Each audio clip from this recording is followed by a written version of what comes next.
ప్రభు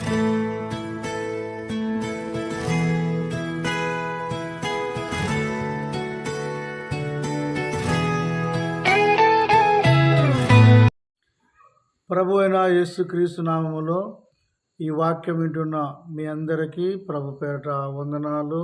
పరిశుద్ధ బైబిల్లో నుండి ఒక లేఖనాన్ని మనం చదువుకుందాము. కీర్తనలు 118 అధ్యాయము 25వ వచనాన్ని చదువుకుందాం. అక్కడ 2 సంగతులు రాయబడి ఉన్నవి. 2 సంగతులు మనం ఈరోజు విందాం. మొదటి మాట మనం జ్ఞాపకం చేసుకున్నట్టయితే, యెహోవా దయచేసి నన్ను రక్షించుము. దావీదు మహారాజు దేవునికి ప్రార్థిస్తూ ఉన్నాడు, దేవుని సహాయం కోరుతున్నాడు, దేవుని రిక్వెస్ట్ చేస్తున్నాడు, దేవుని కొనియాడుతున్నాడు, దేవుని పొగుడుతున్నాడు, దేవుని హెచ్చిస్తూ ఉన్నాడు ఆయన.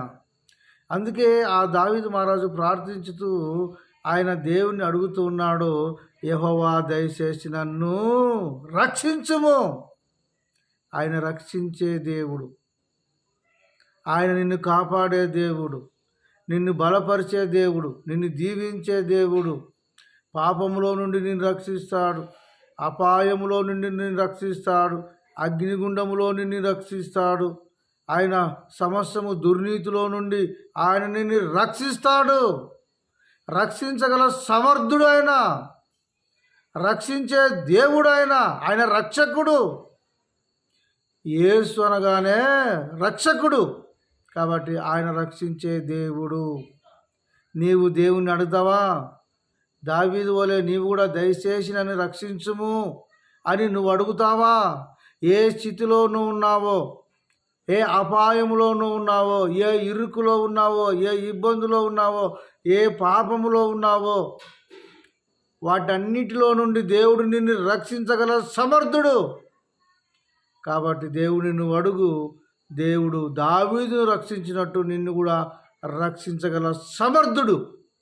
అక్కడే కింద మరొక మాట మనం జ్ఞాపకం చేసుకున్నట్టయితే, యెహోవా దయచేసి అభివృద్ధి కలిగించుము.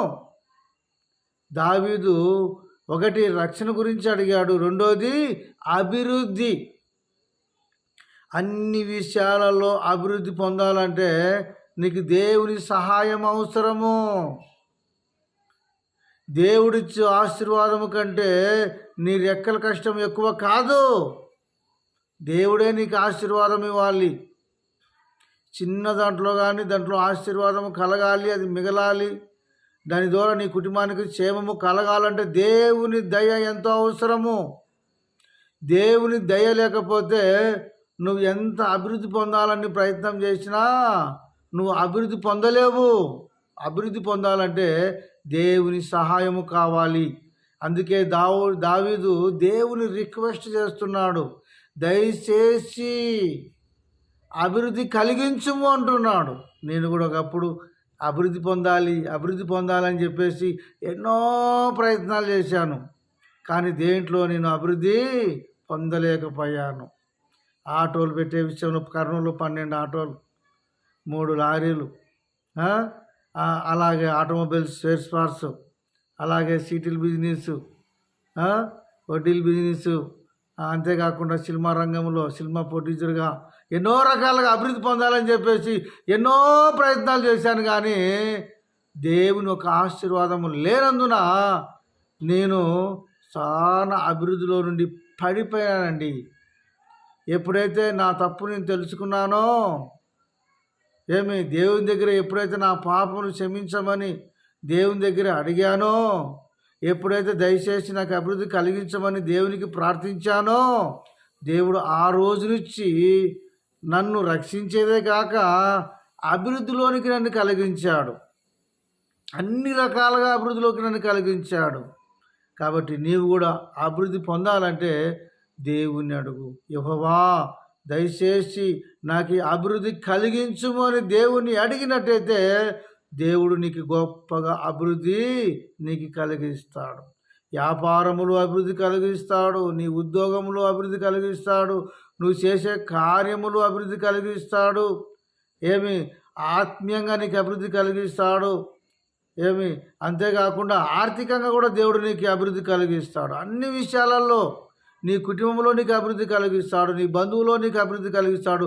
అన్ని విషయాలలో దేవుడు నీకు అభివృద్ధి కలిగిస్తాడు. దేవుడు నిన్ను గొప్పగా దీవిస్తాడు. మనం విన్న 2 మాటలు మరొకసారి జ్ఞాపకం చేసుకొని మనం ముగించుకుందాము. మొదటి మాట మనం ఏ మాట విన్నామంటే, యెహోవా దయచేసి నన్ను రక్షించుము.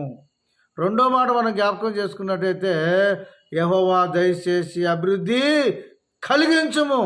ఈ 2 మాటలు దేవుడు దీవించి ఆశీర్వదించును.